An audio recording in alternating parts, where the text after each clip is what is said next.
नमस्सर्वेभ्यः। अद्य तिङन्तप्रक्रियायाः 40 पाठः।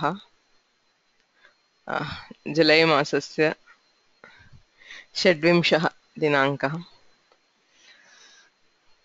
येनाक्षरसमाम्नायमधिगम्य महेश्वरात् कृत्स्नं व्याकरणं प्रोक्तं तस्मै पाणिनये नमः। वाक्यकारं वररुचिं भाष्यकारं पतञ्जलिं पाणिनिं सूत्रकारं च प्रणतोऽस्मि मुनित्रयम्।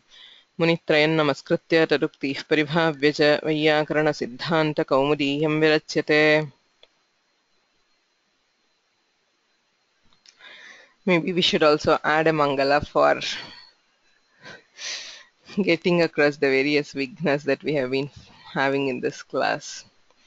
Shuklam Varadharam Vishnum Shashivarnam Chaturbhujam Prasannavanam Dhyayet Sarva Vignopashantaye. Because a class which was intended for the 12th of July, well, we still have not got it through on the 26th. So I'm extremely sorry to everybody for the last two classes, which have been like almost a complete washout because of the internet problems at my end. But well, it's not something new. Every year we have this. There are at least 2 or 3 classes which get lost purely because of technical problems. So, well, it's sort of like a drishti parihara, I guess. Anyway, let us continue. We had half an hour class the week before the last, but somehow I'm not been able to upload that class into the system YouTube, because there were a lot of disruptions. I tried to edit those and then the file size got too big and then I couldn't upload it. So what I thought was, we will just do that again. We did very little. It was just a bit of recap and introduction to the Kriyadigana. So we will go through again quickly and then proceed with the rest of the Kriyadigana. अनदन्तेभ्यः अङ्गेभ्यः प्रत्ययाः सिद्धाः। यथा वयं जानीमः, धातुगणेषु द्वेधा विभागः क्रियते, अदन्तगणाः अनदन्तगणाः चेति। यदा विकरणस्य योजनेन सिद्धम् अङ्गं ह्रस्व अकारान्तं भवति, तदा तादृशः गणः प्रथमविभागे अन्तर्भवति। यथा शप्, श्यन्, श इत्येते विकरणाः यदा भवन्ति तदा अङ्गम् अदन्तम्। भ्वादि दिवादि तुदादि चुरादिगणस्य धातवः अदन्तम् अङ्गं प्राप्नुवन्ति। अतः तेभ्यः प्रत्ययाः समानाः भवन्ति। प्रक्रिया अपि समानरीत्या प्रचलति। ये तु अन्येषां गणानां धातवः, तत्र विकरणस्य योजनेन सिद्धम् अङ्गम् अदन्तं न भवति। यदि अङ्गम् अदन्तं न भवति तर्हि प्रत्ययाः अपि क्वचित् भिद्यन्ते। प्रत्ययेन तिङ्प्रत्ययेन सह तेषाम् अङ्गानां योजनमपि भिद्यते। अनया दृष्ट्या अदन्तेभ्यः अङ्गेभ्यः विधीयमानाः प्रत्ययाः के इति दृष्टवन्तः। लट्लकारे एते प्रत्ययाः यत्र विशिष्य पीतवर्णः दृश्यते तत्र अदन्ताङ्गेभ्यः ये प्रत्ययाः तेभ्यः क्वचित् भेदः वर्तते। यथा सर्वत्र आत्मनेपदेषु आतोङितः इत्यस्य प्रवृत्तिः न भवति। अदन्तादङ्गात् परस्य ङित्सम्बन्धिन आकारस्य इयादेशः तेन सूत्रेण विधीयते। अत्र तु अदन्तमङ्गं नास्ति इत्यतः आते, आथे, आताम्, आथाम् इत्यत्र आकार एव श्रूयते। द्वितीयं तु झोन्तः इत्यस्य प्रवृत्तौ। आत्मनेपदेष्वनतः इति सूत्रेण अनदन्तादङ्गात् परस्य प्रत्ययावयवस्य झकारस्य अत् इत्यादेशः भवति। परस्मैपदेषु तु झोन्तः इति अन्तादेश एव, आत्मनेपदेषु अदादेशः, तेन अते, अत, अताम् इति रूपाणि सिद्ध्यन्ति। लोट्लकारे मध्यमपुरुषे परस्मैपदे हि इत्यस्य अतोहेः इत्यनेन लुक् भवति यदि अङ्गम् अदन्तम्। अदन्तादङ्गात् परस्य हेः लुक् स्यात् इति। अत्र तु अङ्गम् अदन्तं न इत्यतः हि इत्येतत् रूपे श्रूयते। विधिलिङ्लकारे सर्वत्र अतोयेयः अदन्तादङ्गात् परस्य या इत्यस्य इयादेशः स्यात् इति इत् इताम् इयुः इत्यादीनि इत्यादयः प्रत्ययाः यदि अङ्गम् अदन्तम्। अत्र तु तस्य सूत्रस्य प्रवृत्तिर्नास्ति इत्यतः यासुटः या इत्यंशः श्रूयते। यात् यातां युः याः यातं यात यां याव याम इति प्रत्ययाः। एते प्रत्ययाः तेषां विभागः अपि दृष्टः। आदौ पित् अपित् इति विभागः अत्यन्तं मुख्यः, यतोहि सार्वधातुकम् अपित् इति सूत्रेण अपित् सार्वधातुकं ङिद्वद् स्यात् इति ङिद्वद्भावः विधीयते। एते सर्वेपि सार्वधातुकाः। तिङ् षित् सार्वधातुकम्। तिङ् प्रत्ययाः सार्वधातुकाः। यदि पित्वं नास्ति तर्हि ङिद्वद्भावः विधीयते। अतः पित् प्रत्ययाः ज्ञातव्याः। सहजतया ति सि मि तिप् सिप् मिप् इति त्रयः एव पितः तिङ्षु। ति सि मि त् स् अम् इत्यत्र सर्वत्र तत्पित्वं दृश्यते। तु इत्यत्रापि ति इत्यस्य स्थाने एरुः इति उत्वे तु, अतः अयमपि पित्। हि इत्यपि वस्तुतः पित् स्यात्, किन्तु सेर्ह्यपिच्च इति हि विधायकसूत्रमेव हेः अपित्वं विदधाति. So he is treated as apit because specifically when being ordered it is declared as not being pit. लोट् लकारे उत्तमपुरुषे आडुत्तमस्य पिच्च इति आडागमः क्रियते। आट् उत्तमस्य पित् च सूत्रेणैव सः पित् इति उच्यते, अतः आट् अपि पित्. So all pratyayas of the Uttama Purusha get pitva. Vidhiling lakare yasudamgame krite yasud parasmaipadeshu udatto ङिच्च iti sutra balena sarvatra ङित्वमेव भवति न क्वचित् पित्वम्. अतः एते त्रयोदश प्रत्ययाः पितः. So 3, 6, 9, 12 and 13 are pit pratyayas. The rest are apit. पुनश्च तत्र अजादि हलादि इति विभागः क्रियते. प्रत्ययस्य आदिवर्णं दृष्ट्वा एव विभागः क्रियते. The final form of the pratyaya, look at the beginning. So यत्र हलादित्वं एते ति सि मि त् स् तु इति षट् हलादि पित् सार्वधातुकाः. अम् आनि आव आम ऐ आवहै आमहै इति सप्त अजादि पित् सार्वधातुक प्रत्ययाः. अपित्सु अपि अजादि ये नीलवर्णेन अंकिताः ते अजादयः, अन्ये हलादयः इति विवेकः. अधुना क्रियादिगणस्य धातूनां रूपसिद्धिं पश्यामः. द्वितीय गणसमूहे षट् गणाः अन्तर्भवन्ति. क्रियादिः, स्वादिः, रुधादिः, अदादिः, जुहोत्यादिः, तनादिः इति. तत्र प्रथमः क्रियादिगणः. धातुपाठे अयं नवमः गणः. दशसु नवमः. डुक्री द्रव्यविनिमये इत्यारभ्य ग्रह उपादाने इति धातुपर्यन्तम् अयं गणः. कौमुदीक्रमेण अत्र एकषष्टिः धातवः सन्ति. पाठान्तरैः सह द्विसप्ततिः. So it is a pretty small gana. अस्य विकरणः श्ना. क्रियादिभ्यः श्ना इति सूत्रेण श्ना इति विकरणः विधीयते. क्रियादिभ्यः इति पंचमी बहुवचनं, श्ना इति प्रथमैकवचनं.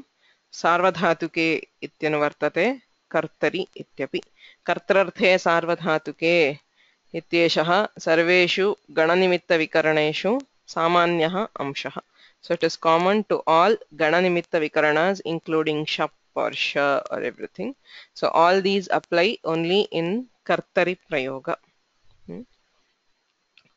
प्रत्ययः परः आद्यदात्तः धातोः इत्यधिकाराः.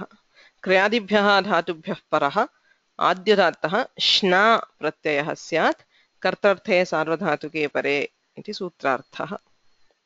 मी इति धातुः क्रियादिगणस्य ति इति कर्तर्थः सार्वधातुकप्रत्ययः तस्मिन् परे अस्मात् परः धातोः परः श्ना प्रत्ययः भवति। एवं ज्ञा इति क्रियादिगणस्य धातुः ज्ञानाति इति सिद्ध्यति। श्ना प्रत्ययस्य विषये किञ्चित् पश्यामः। लशक्वतद्धिते इति शकारस्य इत्संज्ञा भवति। तस्य लोपः इति शकारस्य लोपे ना इत्येषः अंशः सर्वत्र श्रूयते। क्रीणाति, जानाति, मीनाति इत्यत्र। तिङ् षित् सार्वधातुकम् इत्यनेन षित्वात् अयं षित् अतः अस्य सार्वधातुकसंज्ञा अस्ति।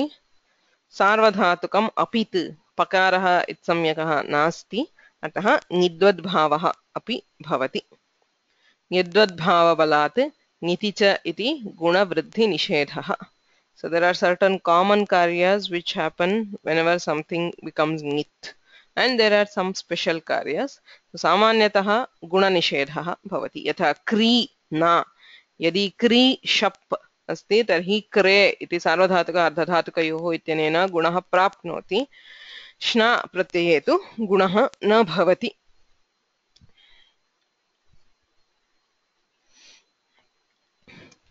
सम्प्रसारणं ग्रहिज्या इत्यादिना सूत्रेण सम्प्रसारणं विधीयते। यदि अस्य गणस्य कोऽपि धातुः तत्र अस्ति तर्हि सम्प्रसारणं भवति। अनिदितां हल उपधायाः हिङिति। यत्र धातोरुपधायां नकारः विद्यते स्वयं सिद्धः नकारः न तु इदित्वात् प्राप्तः।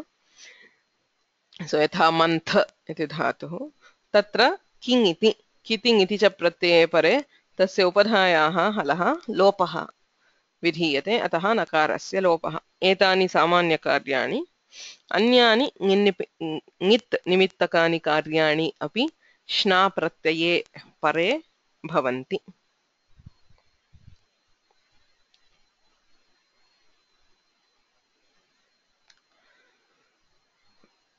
क्रियादिगणस्य कार्याणि भागद्वये अध्येतव्यानि। एकं विकरणे परे धातोः किं कार्यं भवति, अनन्तरं विकरणसहितस्य अङ्गस्य तिङ् प्रत्यये परे किं कार्यं. So always it happens in two steps. First is joining the vikarana to the dhatu, and the second is joining the this anga which is ready now to the pratyayas which we have already derived. So let us see what are the karyas.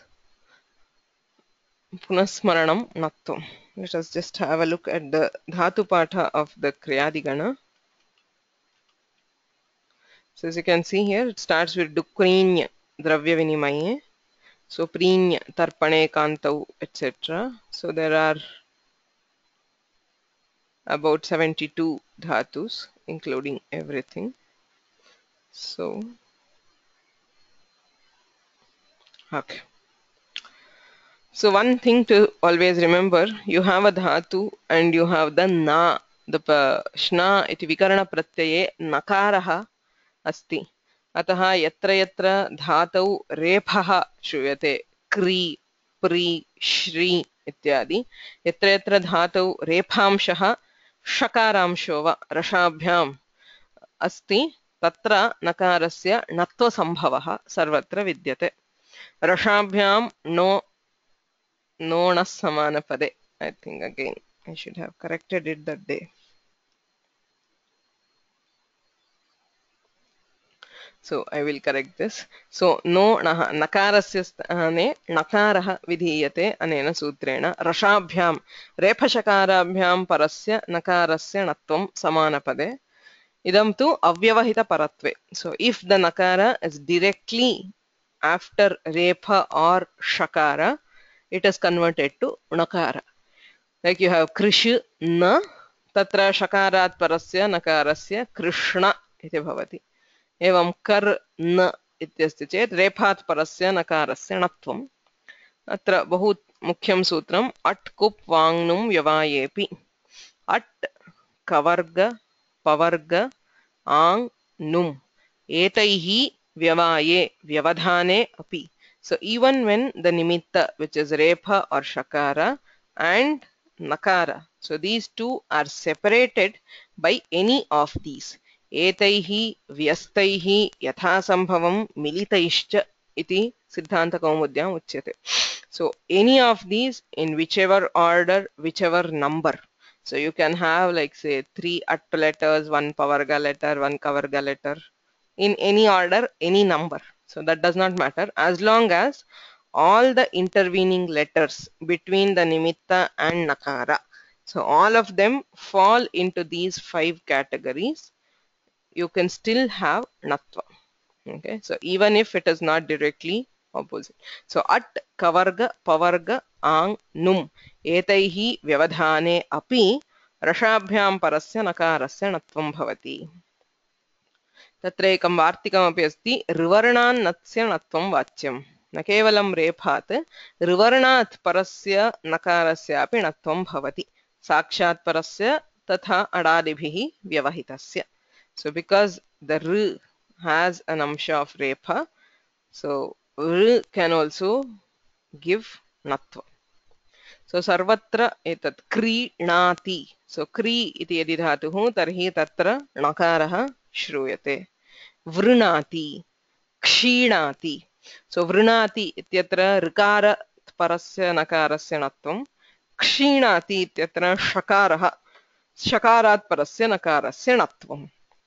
यत्र यत्र धातौ रेफः ऋकारः षकारो वा श्रूयते तत्र णत्वस्य सम्भवः अस्ति. So wherever, we will not repeat this again.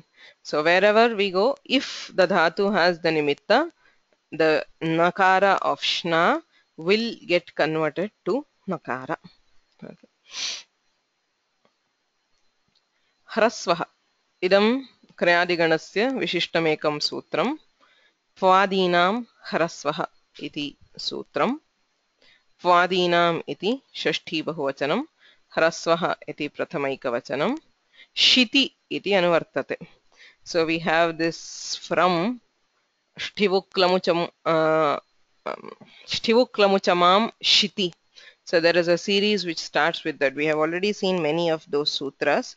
So specific karyas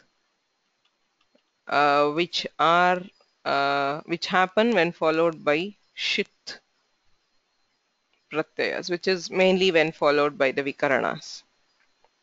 Okay, so we'll just look at the sutra patha.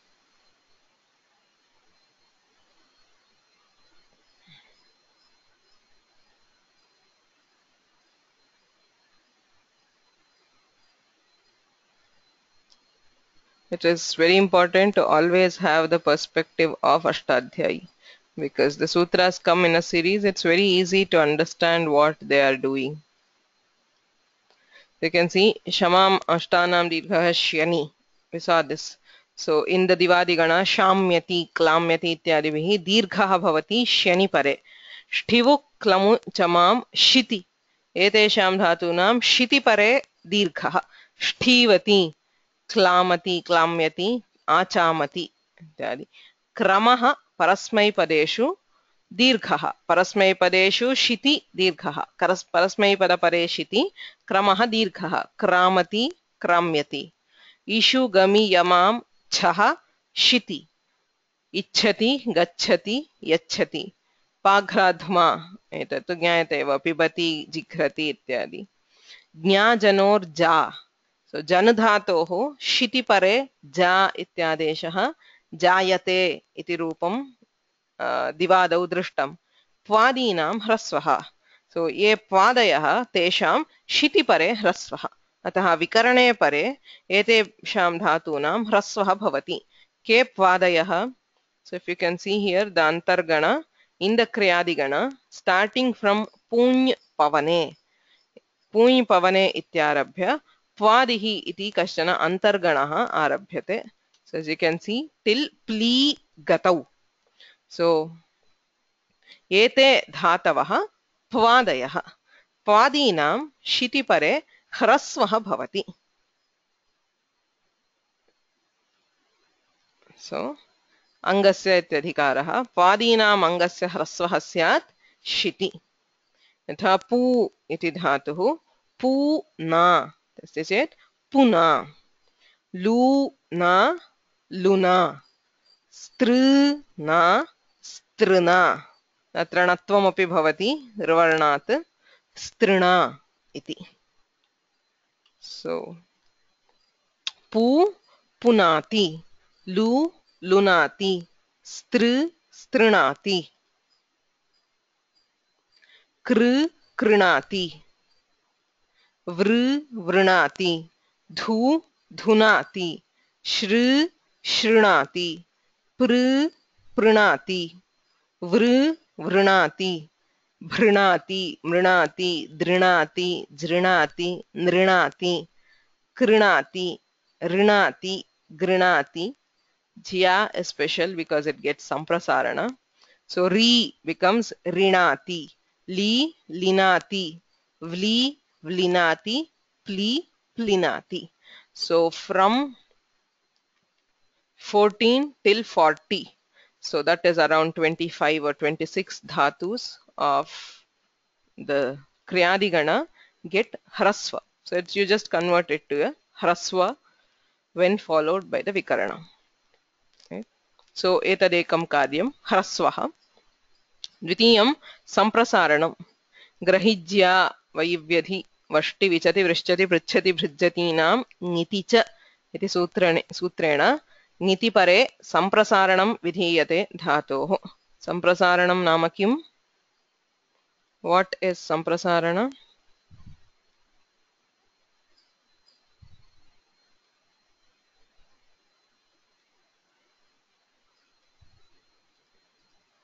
इग्यनः सम्प्रसारणम् हा so ik yanah सम्प्रसारणं यणः स्थाने विधीयमानः इक् वर्णः सम्प्रसारणसंज्ञकः भवति अतः अत्र ग्रहि ग्रह उपादाने इति धातुः क्रियादिगणस्य ग्रह ना इत्यस्ति तत्र यण् वर्णः रेफः रेफस्य स्थाने सम्प्रसारणं भवति ऋकारः गृ अह् ना remember always samprasarana will only replace the yan and not the swara after it so gr ah na ityasti samprasaranacha ityanena samprasaranad achipare पूर्वरूपं भवति अतः गृह ना ऋवर्णान्नस्य णत्वं वाच्यम् अत्र ऋवर्णः अस्ति मध्ये विद्यमानः हकारः अट् अतः अटाव्यवधानेऽपि ऋवर्णात् परस्य नकारस्य नत्वे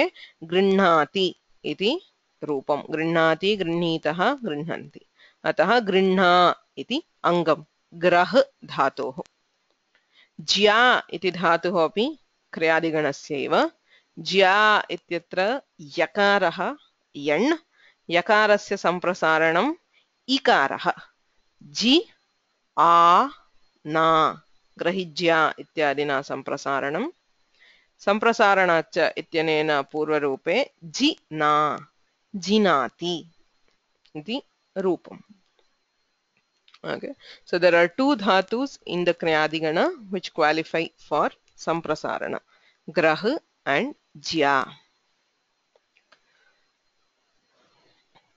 so this is not samprasarana is not a new karya we have seen this often aniditam nalopah एषः अपि ज्ञातपूर्वः अनिदितां हल उपधायाः किङ् इति इत्यनेन ये धातवः अनिदितः तेषाम् उपधायाः नकारस्य लोपः भवति बन्ध न नकारस्य लोपे बध्नाति ग्रन्थ न ग्रथ्नाति मन्थ न मथ्नाति श्रन्थ न श्रथ्नाति कुन्थ न कुथ्नाति एते पञ्चधातवः क्रियादिगणे अनिदितः so you can see here 3 4 5 6 so the one dhatu is repeated shrantha dhatu अर्थद्वये विवारं पठ्यते अतः पञ्चधातवः बध्नाति श्रध्नाति मथ्नाति श्रध्नाति ग्रथ्नाति कुथ्नाति इति धातूनाम् उपधायाः नकारस्य लोपः श्ना प्रत्यये परे.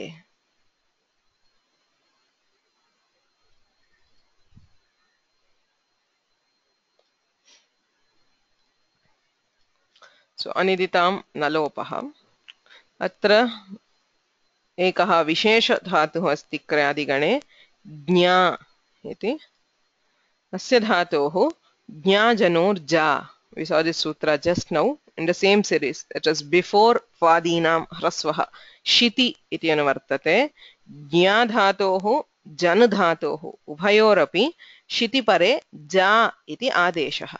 So jna na ityasya sthane ja na. Janati janitah jananti.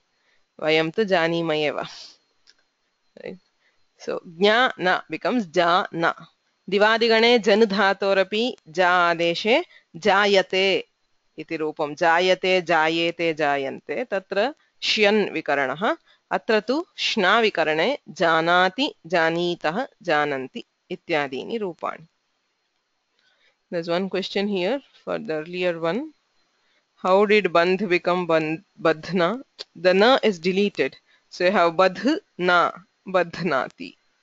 Granth, the na, everywhere the na of the upadha is deleted. So grath na, math na, shrath na, kuth na. Okay. So that's all. There is nothing else in the Kriyadi Gana. It's actually a very easy Gana. So Anyesham Dhatunam Vikarane Pare na kinchit bhavati. There is no change. So you have dukrinya, kri, krinati, prinati, shrinati, meenati, shi, sinati. Dhatva saha ityanena shakarasya sakarah. So si ityasti, sinati, skunati, yunati, knunati, drunati, etc. So pvadigane tu pvadihi iti antargane hrasvah bhavati. Tadrushtam. Anyesham kimapi na bhavati. That's all. So you just join the dhatu with the vikarana, keeping in mind natva. So natva is one common possibility everywhere. So other than that, vikarane pare karyani न्यूनानि एव. मुख्यतः प्वादीनां ह्रस्वः इत्यनेन यदि धातुः प्वादिः तर्हि ह्रस्वः. ग्रहि ज्या इत्येतयोः सम्प्रसारणम्. अनिदितां धातूनां नलोपः. ज्ञा धातोः जा आदेशः. So with this we are ready with the angas of the kriyadigana. Vikaranasya yojanena angam siddham. So the next step is to join this anga to the pratyaya. Tingi pare. So we have the pratyayas ready separately. We have the anga ready separately. What happens when we join them? So angasya pratyaya yojanam katham bhavati. अत्र सूत्रद्वयं मुख्यतः स्मर्तव्यं क्रियादिगणे. श्नाभ्यस्तयोरातः इति सूत्रमस्ति षष्ठ अध्याये चतुर्थपादे.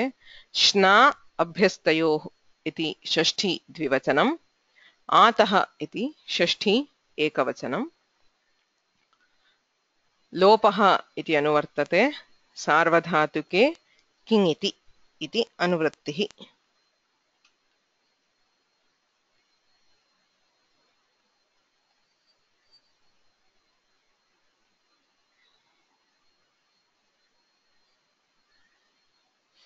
um 6 4 1 12. So you have the thing here. So ata ut sarvadhatuke ityatah sarvadhatuke iti anuvartate. So shnasoho allopah ityatah lopah iti anuvartate. Atah sarvadhatuke king iti. So that's again gama jana khana ghasam lopah kingityanangi. Itah kingiti iti 126 शतोत्तर षड्विंश सूत्रपर्यन्तं गच्छति. So it is quite an adhikara, all of which is kingiti. So till here. So all these are nitipare karyani. So karyas which happen when followed by kit or nit. Okay. So that's very important in these angas, because most of the places we have this kingiti. That which is not pit will be nit. Atha atra yani karyani uktani tani avashyam ज्ञातव्यानि bhavanti. अंगस्य इत्यधिकारः सिद्धवदधिकारः श्ना प्रत्ययान्तस्य अभ्यस्तस्य च अंगस्य आकारस्य लोपः स्यात् king इति सार्वधातुके. So when followed by a किङित् सार्वधातुक which is an apit सार्वधातुक, श्ना प्रत्ययान्त anga, the akara will get deleted. So shna always has that akara. So the akara is deleted when followed by the apit sarvadhatuka. Abhyasta is another thing. We have not yet met abhyasta. Ubhe abhyastam iti samnya asti. Yatra dvitvam kriyate. Tatra ubhayoho abhyasta samnya. Yatha da, dada ityasti. So dada ityasya अभ्यस्त संज्ञा अस्ति. So remember ददाति दत्तः. So ददातः तस् इत्यस्ति चेत् अयम् अपित् सार्वधातुकः, अतः आकारस्य लोपे दत्तः. ददासि दत्तः दत्थ, ददामि दद्वः दद्मः. तिप् सिप् मिप् इति त्रयः पितः, अतः तत्र आकारः श्रूयते. ददाति ददासि ददामि. अन्यत्र आकारस्य लोपः. दत्तः ददति. So dada ati. So the a gets deleted. Dadati. Dattah dattha. Dadvah dadmah. अभ्यस्तस्य अंगस्यापि आकारस्य लोपः भवति. श्ना प्रत्ययान्तस्य अंगस्यापि आकारस्य लोपः भवति. यथा क्रीणा अन्ति इत्यस्ति. तत्र आकारस्य लोपे अन्ति इति किङित् सार्वधातुकम्, अपित् सार्वधातुकम्. So the a gets deleted. क्रीण अन्ति क्रीणन्ति. क्रीणा ए, आकारस्य लोपे क्रीणे. क्रीणा ईत क्रीणीत. So सर्वत्र आकारस्य लोपः भवति श्नाभ्यस्तयोरातः इति सूत्रेण. There is the sutra immediately after this, which is important. E hal yaghoh iti sutram. E iti prathamaikavachanam, hali iti saptamekavachanam, aghoh iti षष्ठेकवचनम्. श्नाभ्यस्तयोः इति अनुवर्तते. आतः सार्वधातुके किङिति सर्वमपि अनुवर्तते lopam vihaya. The previous sutra gave lopa. This sutra gives e as the adesha. Prathama vibhaktau yadasti tadeva vidhiyate. Atah itvam vidhiyate. Anena sutrena akarasya sthane ईकारः. कुत्र हली, हलि परे. हलादौ ङिति सार्वधातुके. अधिकारः समानः. श्ना प्रत्ययान्तस्य अघोः, घु इति काचन संज्ञा. अघोः घुवर्जस्य अभ्यस्तस्य च अङ्गस्य आकारस्य ईकारादेशः स्यात् हलादौ सार्वधातुके किङिति. Forget the abhyasta now, because we are not dealing with that right now. But there is a samnya, as I said, da has the samnya called ghu. Dadha ghvada pityanena ghu samnya vidhiyate. So this sutra does not apply to ghu. Other than ghu, other abhyastas. इत्यर्थः. श्ना प्रत्ययान्तस्य अङ्गस्य यः आकारः तस्य ईकारादेशः स्यात् हलादौ सार्वधातुके ङिति. क्रीणातः इत्यस्ति. अयम् अपित् सार्वधातुकः हलादिः, अतः अत्र ईत्वे कृते क्रीणीतः. क्रीणाति क्रीणीतः क्रीणन्ति. क्रीणासि क्रीणीथः क्रीणीथ. सो सर्वत्र यदि प्रत्ययः हलादिः तर्हि ईत्वं भवति. यदि प्रत्ययः अजादिः तर्हि लोपः Okay. So even though the previous sutra does not say ajadau, पूर्वत्र श्नाभ्यस्तयोरातः इति सामान्य सूत्रम् सर्वत्र इति सार्वधातुके आकारस्य लोपः विधीयते ततः उच्यते हलादौ ईत्वं तर्हि परिशेषात् अजादौ लोपः. So that vibhaga is because this is an apavada. Ihalyaghoho iti purvatana sutrasya apavadah. Atah apit sarvadhatuke haladau itvam ajadau lopaha iti vivekah. So if you look at dashna pratyayantasya anga karyani, that is all. We are done with kriyadigana. If you understand this. If it is a haladi pit, remember pratyayeshu chatvaraha bhagaha. Pit apit उभयत्र हलादिः अजादिः हलादिः अजादिः यदि पित् प्रत्ययः पित् हलादिश्च तर्हि किञ्चिदपि न भवति there is नो कार्य क्रीणाति क्रीणासि क्रीणामि किमपि नास्ति you just join the three you just join the अंग and the Pratyaya over so हलादौ पिति किमपि कार्यं न भवति अजादौ पिति if the pratyaya is ajadi pit tarhi ach sandhihi so you have krina and say ani a plus a akassavarne dirghah krinani ach sandhihi a simple joining of the akara because the akara of the anga is ach yadi ajadihi tarhi ach sandhihi bhavati whatever sandhis we have studied till now we might have to apply हलादिः अपित् यदि अपित् प्रत्ययः हलादिश्च तर्हि ईत्वं भवति ईहल्यघोः इति सूत्रेण यदि अजादिः अपित् तर्हि श्नाभ्यस्तयोरातः इत्यनेन आकारस्य लोपः भवति over so it can be only these four possibilities so for the four that is all which happens for the anga once you have the anga ready you just look at each set and see what is the karya haladau piti kimapi na bhavati ajadau piti achsandhihi haladau apiti ईत्वम् ईहल्यघोः इत्यनेन ईत्वम् अजादौ अपि श्नाभ्यस्तयोरातः इत्यनेन आकारस्य लोपः so we have it here so you have tc just a second the alignment seems to have changed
I'm sorry I don't know what happened to this slide it's totally out of alignment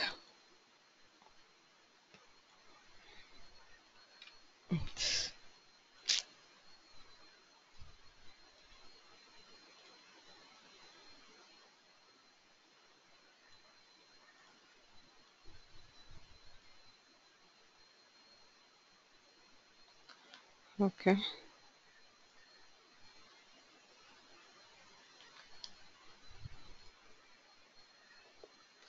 hope it's okay at least it's readable now so Okay. So as you can see, the first set is the haladi pit. Tatra kimapi karyam na bhavati. Kreenati, kreenasi, kreenami. You have akreenat, akreenat, akreenas. So rutva visargau akreenah. Kreenatu. So haladau piti kimapi karyam na bhavati. Ajadau piti. So that is the slight green. So you have the ach sandhi. Krina ani. Akasavarne dirghaha. Krinani, krinava, krinama. Krina ai. Vridhirechi ityanena vridhihi. Krinai. Krinavahai, krinamahai. Krina am. Ami purvaha ityanena purvarupam akrinam. Right? So krinani, krinava, krinama, krinai, krinavahai, krinamahai, akrinam. So ajadau piti sandhihi. So coming to the haladi, which is more important. Yatra haladau the apit. Yatra apit pratyayeshu ajadihi tatra shnabhyastayor ataha ityanena akarasya lopaha. Okay. So it means you just have to retain the swara which is heard in the pratyaya. Okay, the akara of the anga is gone, so there is no sandhi. You just say kreen and the pratyaya. Kreen anti, kreenanti, kreenate, kreen ate, kreenate, kreenathe, kreene, kreen e, kreene, akreenan, akreenatam, akreenata, akreenatham, akreeni. So everywhere you just hear this swara. Kreenantu, kreenatam, kreenatham, kreenatam. Kreenita, kreeneeyatam, kreeneeran. Kreenithaah, kreeneeyatham, kreenidhvam. Kreeneeya, kreeneevahi, kreeneemahi. Ajadau apiti sarvatra shnabhyastayoratah ityanena akaraha lupyate. The akara of shna is removed. You just delete it. So you join kreen with the pratyaya. So you get the form. Anyatra, so the rest are haladi apit. So tatra itvam bhavati I halyaghoho iti sutrena. Kreenitaha, kreenithaha, kreenitha, kreeneevaha, kreeneemaha. Kreenite, क्रीणीषे. So क्रीणी से आदेश प्रत्यययोः इत्यनेन सकारस्य स्थाने षकारः भवति. क्रीणीषे, क्रीणीध्वे, क्रीणीवहे, क्रीणीमहे, क्रीणीतात्, क्रीणीताम्, क्रीणीहि, क्रीणीतात्, क्रीणीतम्, क्रीणीत, क्रीणीताम्, क्रीणीष्व. अत्रापि षत्वं भवति. क्रीणीध्वम्, अक्रीणीताम्, अक्रीणीतम्, अक्रीणीत, अक्रीणीव, अक्रीणीम, अक्रीणीत, अक्रीणीथाः, अक्रीणीध्वम्, अक्रीणीवहि, अक्रीणीमहि. क्रीणीयात्, क्रीणीयाताम्, क्रीणीयुः, क्रीणीयाः, क्रीणीयातं, क्रीणीयात, क्रीणीयां, क्रीणीयाव, क्रीणीयाम. So apit sarvadhatukam tatra haladau itvam ajadau akarasya lopah. So if you remember this in chunks, then only you will be able to remember what is the form. So kreenati, kreenitaha, kreenanti, kreenasi, kreenithaha, kreenitha, क्रीणामि, क्रीणीवः, क्रीणीमः. क्रीणीते, क्रीणाते, क्रीणते. क्रीणीषे, क्रीणाथे, क्रीणीध्वे. क्रीणे, क्रीणीवहे, क्रीणीमहे.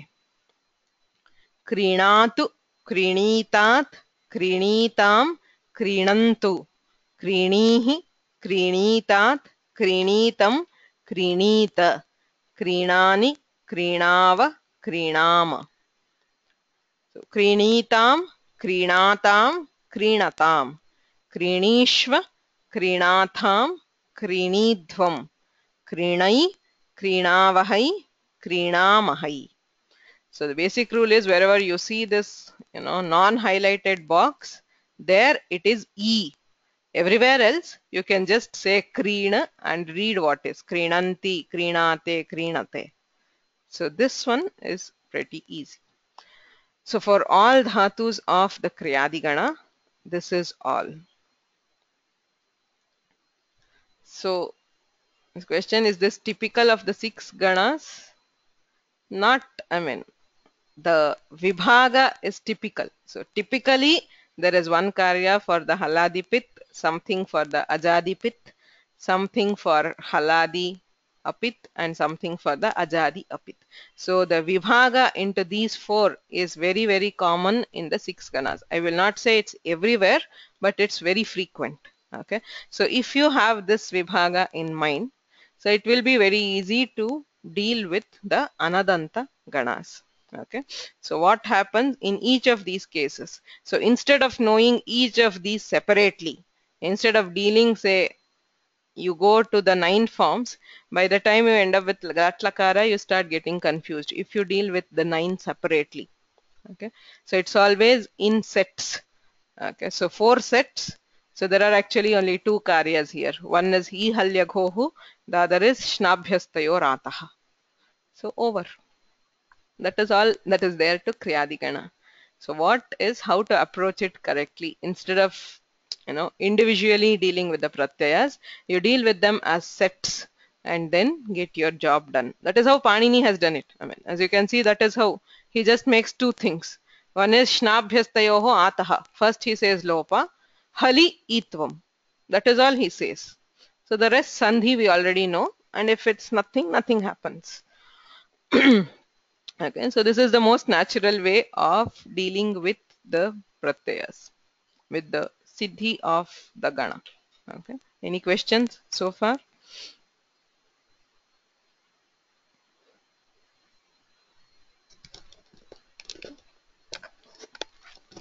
Somebody says it's looking sort of easy. It is easy. Actually, it is very easy if we understand the organization of Panini. Right, so that is where the problem comes. When we move away from that and organize it in some other way in our brain, it conflicts with how Panini has put it, so we get confused and go wrong again. Right. Any questions with Kriyadigana? Swamiji, will you get Ato here somewhere? Sorry, will we get Ato he? no, coming to that. Yeah, coming to that. So yeah, so this is what is it for the most of the Kriyadigana. Okay, so 90% is over. There's just one thing to be known extra. How Vishesha Karyam. Just we have this he. So there is something extra which happens for some dhatus. So there is one sutra. Halashnaha Shanaj Hau. Okay. Iti ekam sutram asti. This is immediately after your Kriyadibhyaha Shna. Halashna Shanaj Hau. Halaha iti panchami ekavachanam. Shnaha iti shashti ekavachanam. Shanach prathama ekavachanam. Hau iti saptam ekavachanam. So adhikaraha halantad dhatoho parasya shna pratyayasya sthane shanach pratyayah bhavati hau pare. So very specific. If the dhatu is halanta, say mrid iti dhatuhu halantaha, tasmat parasya shna iti pratyayasya sthane hau pare. So dhatuhu halantaha hi ityasmin pare shna ityasya sthane shanach iti pratyayah adeshah bhavati. So shanach is heard as ana. Shakarasya itvam, chakarasya api itvam, ana iti shruyate. Ayam api pratyayah. This is also an apit sarvadhatuka pratyaya. So no behavior will change. Shna, na is replaced by ana. Mrid, na, हि तत्र मृद् आन हि हलश्नशानझौ इत्यनेन यदि धातुः हलन्तः तर्हि न इत्यस्य स्थाने शानच् आन इति आदेशः भवति. So you have मृदान हि. यत्र शानच् भवति तत्र angam adantam bhavati. Remember, so as soon as you replace the na with ana, the anga became adanta. Yadi angam adantam tarhi ato he ityanena hi ityasya luk bhavati.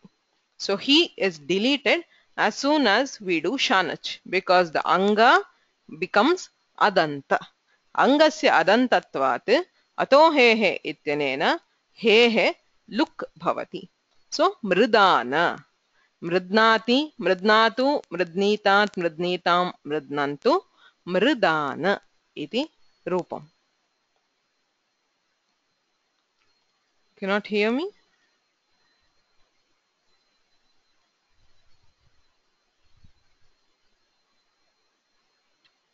Hello? I hear you fine. Oh, okay. Hello? Yeah, so you can all hear me, right? I'm So hearing. maybe somebody is individually having a problem. Okay. Okay, they're better. So shanachi krite ato he ityanena he luk bhavati mridana. So it's very easy. So there is only one form where it will differ. So mush iti dhatuhu mush na hi. So na ityasya sthane ana. So you have mushana hi. अतो हे इति हे लुकि मुशान षकारः अस्ति अतः रशा अट्कुप् वाङ्मनं व्यवायेपि इत्यनेन णत्वे मुषाण. बन्ध अत्र अनिदितां हलोपधायाः king इति इत्यनेन नलोपः बध् न हि बध् आन हि हलश्नशानझौ अतो हे इति हेर्लुकि बधान.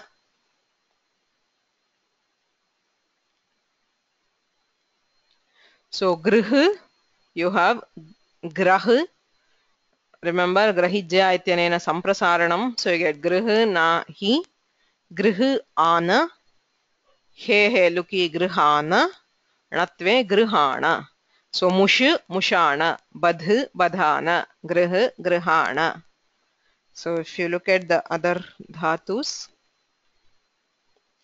okay, this is the dhatu patha.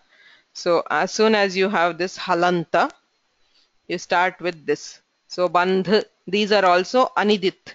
So first we remove the nakara. So badh, badhana, shrath, shrathana, math, mathana, grath, grathana, kuth, kuthana. So in he, you just add the ana to the dhatu. Effectively, that's all. So in the prakriya, shna is replaced by shanaj and then he is deleted.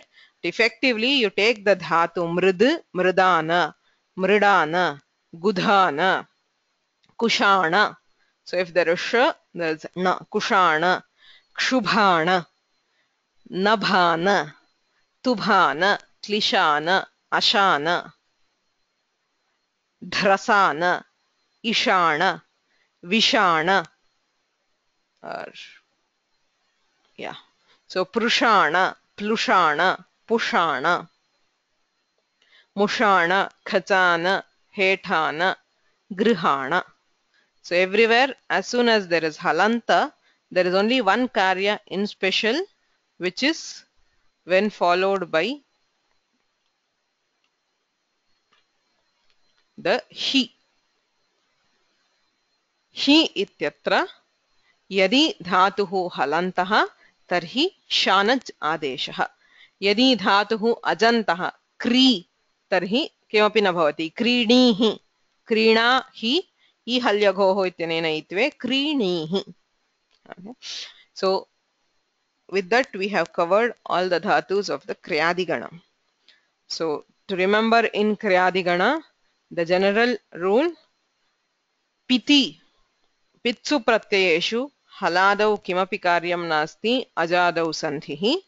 अपित्सु हलादौ ईहल्यघोः इत्यनेन ईत्वम् अजादौ श्नाभ्यस्तयोरातः इत्यनेन आकारस्य लोपः श्ना प्रत्ययस्य यः आकारः तस्य लोपः so that is all for ajanta dhatus यदि धातुः हलन्तः तर्हि एकं विशिष्टकार्यं हि इत्यत्र श्ना इत्यस्य स्थाने शानच् इति आदेशः you get ana so then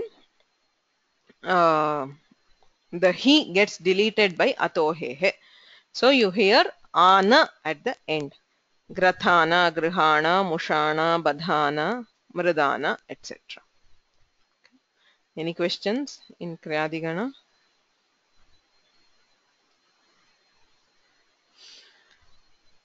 so there's a question what does this have or not have to do with the shatru shanach this is the pratyaya the same pratyaya the shanach the shatru shanach is for latash shatru shanachau lat lakarasya sthane adeshah atra tu shna pratyayasya sthane adeshah but the I mean see everywhere shanach is shit so it is a sarvadhatuka it is an apit sarvadhatuka so here also it is an apit sarvadhatuka so nothing else applies here okay so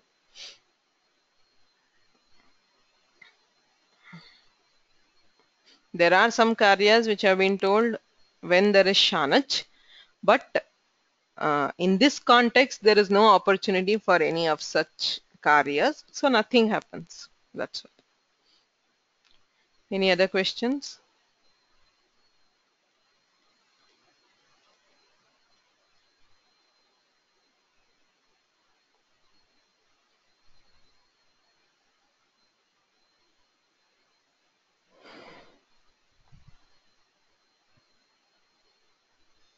Yes, Swamiji.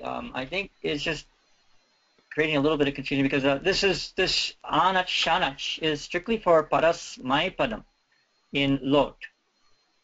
sorry In the this is specifically Dvivachana because he. it says how I mean, he pratyaye pare so he will be yeah. I mean you can meet he only if it is a parasmay pada so but you don't have to worry about what pada it is I mean if you have he you just bring in the sutra halash naha shanach how Yeah, okay. It's just not clear now. It'll probably come after. I kind of understand, but I mean, it's just not real clear. Let's see, you have to remember that Shatru Shanach, they are pratyayas. The Shanach pratyaya itself is called the Atmanepada pratyaya because of Tanganau Atmanepadam. So that is why it is added to the Atmanepadins if there is no other thing. So the Shanach pratyaya has an Atmanepada samya. So even here, can say that the Shanach has the Atmanepada samya, but it does not make any difference.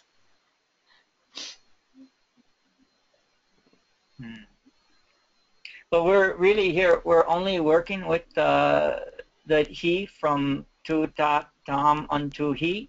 Yeah. Yes. So that's the only concern that we have Yeah, with this. that's all. Because it's very specific. It says halash naha shanach how. So only when followed by he and nothing else. So you don't have to. Yeah. Okay. So there's one question here. Interesting. I mean, it's not related to this prakriya, but there is the sutra says halash naha shanach jau. So there is shanach and how. So what is the sandhi? How does the hakara become jhakara? Anybody? Shanach how. The sutra says shanach jau. What is the sandhi here?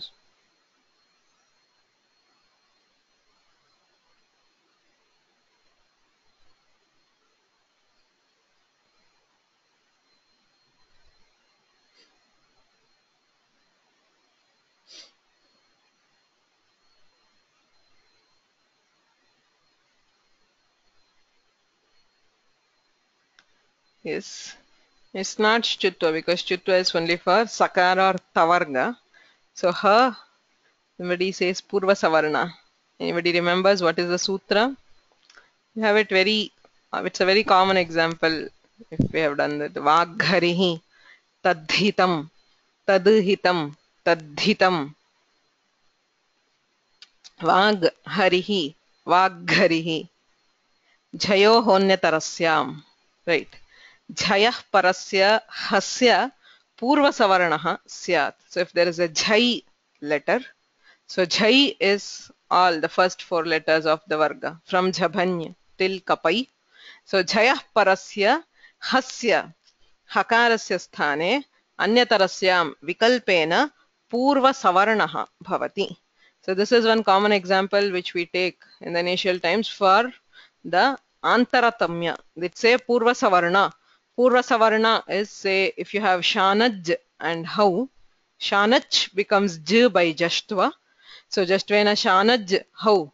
Jakarasya savarnaha hakarasya sthane adeshah. जकारस्य पञ्चवर्णाः सवर्णाः च छ ज झ ञ तत्र कः भवेत् इत्यत्र कथं निर्णयः?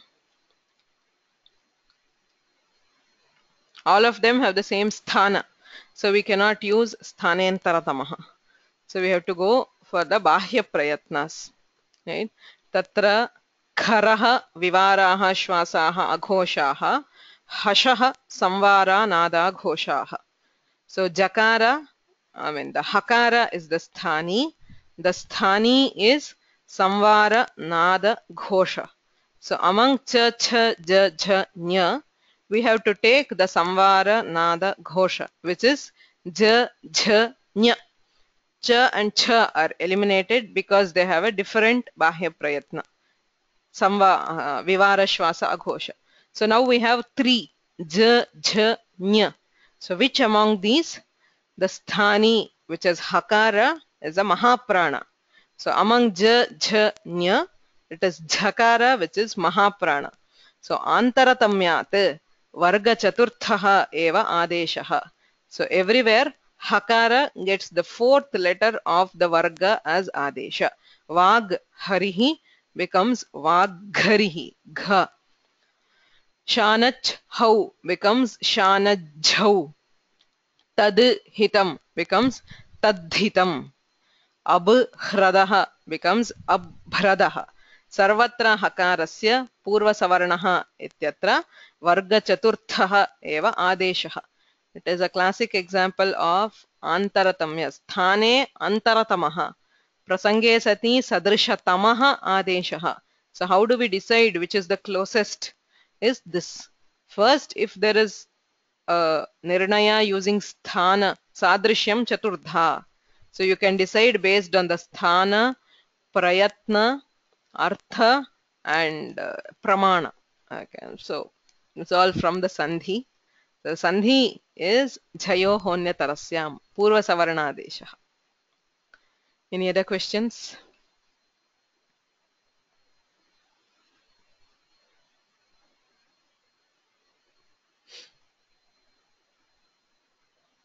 So we are done with Kriyadigana.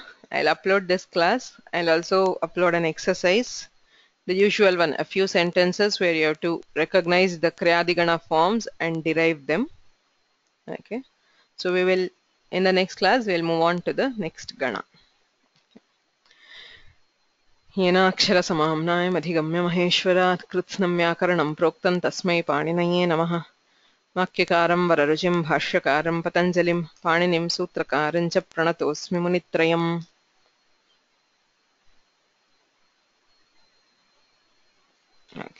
धन्यवादः.